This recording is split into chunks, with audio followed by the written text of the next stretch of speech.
ಬೆಳಗಾವಿ ಜಿಲ್ಲೆಯ ನಿಪ್ಪಾಣಿಯ ನಗರದ ಒಂದು ರಾಮ ಮಂದಿರಕ್ಕೆ ಬೆದರಿಕೆ ಪತ್ರ ಬಂದಿದೆ. ಈ ರಾಮ ಮಂದಿರವನ್ನು ಸ್ಫೋಟ ಮಾಡ್ತೀವಿ ಅಂತ ಅನ್ನುವಂಥದ್ದು ಇನ್ನೇನೇನೋ ಅದರ ಸಂಬಂಧಪಟ್ಟಕ್ಕೆ ಹೇಳಿಕೆಯನ್ನು ಕೊಟ್ಟಿದ್ದಾರೆ. ನಾನು ಹೇಳ್ತೀನಿ, ಈ ರೀತಿಯ ಬೆದರಿಕೆಯನ್ನು ಹಿಂದೂ ಸಮಾಜ ಎಂದೂ ಸಹನೆ ಮಾಡೋದಿಲ್ಲ, ಏನು ಹೆದರುವುದೂ ಇಲ್ಲ. ಈಗ ಘಜ್ನಿ ಗೋರಿ ಬಾಬರ್ ಇಲ್ಲ. ಈಗ ಇರೋದು ಭಾರತೀಯ ಮುಸ್ಲಿಮರು ಅಂತ ಅನ್ನೋದು ನೆನಪಿಟ್ಕೊಳ್ಳಿ. ಸೊ ಭಾರತದಲ್ಲಿ ಹಿಂದೂ ದೇವಾಲಯಗಳನ್ನ ಪೂಜಿಸಬೇಕಂತಲ್ಲ, ಗೌರವಿಸಬೇಕು. ನೀವು ಹಿಂದೆ ಹಿಂದೂಸ್ತಾನ್ ಗೋಲ್ಡ್ ಕಂಪ್ನಿಗೆ ಬನ್ನಿ. ತಾವು ಅಡ ಇಟ್ಟಿರೋ ಚಿನ್ನವನ್ನ ತಕ್ಷಣ ಬಿಡಿಸಿ ಇಂದಿನ ಆನ್ಲೈನ್ ಬೆಲೆಗೆ ಕೊಂಡ್ಕೊಂಡು ಕೂಡಲೇ ಬಾಕಿ ಹಣನ ನಿಮ್ ಕೈ ಕೊಡ್ತಾರೆ. ನಿಮ್ಮ ಕನಸಿನ ಸಾಕಾರಕ್ಕೆ ಜೊತೆ ಆಗ್ತಾರೆ. ಹಿಂದೂಸ್ತಾನ್ ಗೋಲ್ಡ್ ಕಂಪನಿ, ಇದು ನಿಮ್ಮ ಕಂಪನಿ ಅಲ್ಲ, ನಮ್ಮೆಲ್ಲರ company. Hindustan gold company, it's your company. So ಯಾವುದೇ ಕಿಡಿಗೇಡಿಗಳು ಈ ರೀತಿಯ ಕೊಟ್ಟಿದ್ದನ್ನ ಖಂಡಿಸ್ತಾ ಇದೀವಿ, ವಿರೋಧಿಸ್ತಾ ಇದೀವಿ, ಸವಾಲ್ ಹಾಕ್ತಾ ಇದೀವಿ.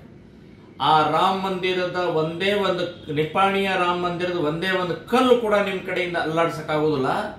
ನಿಮಗೆ ತಾಕತ್ತಿದ್ರೆ ಮುಟ್ಟಿ ನೋಡೋಣ. ಅವಾಗ ಮುಂದಿನ ಸ್ಥಿತಿ ಏನಾಗುತ್ತೆ, ಹೇಗೆ ಹಿಂದೂ ಸಮಾಜ ಇವತ್ತು ತಯಾರಾಗಿದೆ, ತಿರುಗೇಟು ಕೊಡುತ್ತೆ ಅಂತನ್ನುವಂತ ಎಚ್ಚರಿಕೆಯನ್ನು ಕೊಡ್ತಾ ಇದ್ದೀನಿ.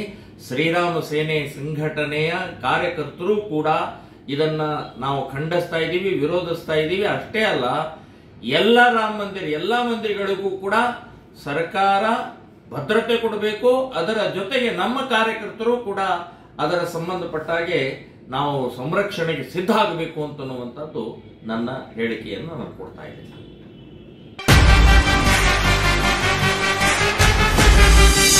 ಜನಸಾಮಾನ್ಯರ ಮಾತೆ ನಮ್ಮ ಮಾತು.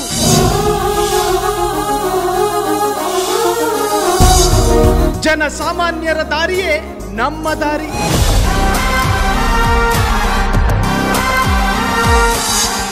ಜನಸಾಮಾನ್ಯರ ಹಿತಾಸಕ್ತಿಯೇ ನಮ್ಮ ಶಕ್ತಿ.